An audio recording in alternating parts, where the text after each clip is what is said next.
Today we are going to understand SQL join in a very simple way. A SQL join is used to combine records from two or more tables in a database. Think of it like matching a common ID and bringing related information together. Join decides which rows come into the result. Select decides which columns we finally display. Simple, right? Let's explore the types of join next. Now let's understand the types of join in a very simple way. Before we start, remember this important line. Join decides which rows come into the result. Select decides which columns we finally display.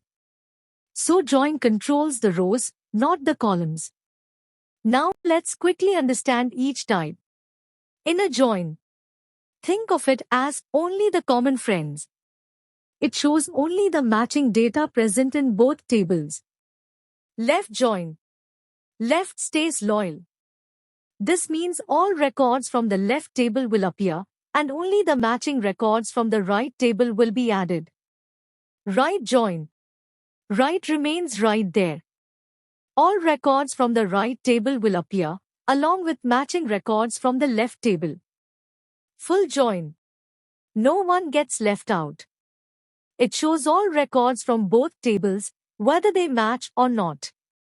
Cross join. Everyone meets everyone. This creates all possible combinations, also called a Cartesian product. Self join. Table talks to itself. Here, a table is joined with itself, usually to compare rows within the same table. Closing line. So in short, inner means common, left means left loyal, right means right remains, full means everyone, cross means combinations, and self means same table.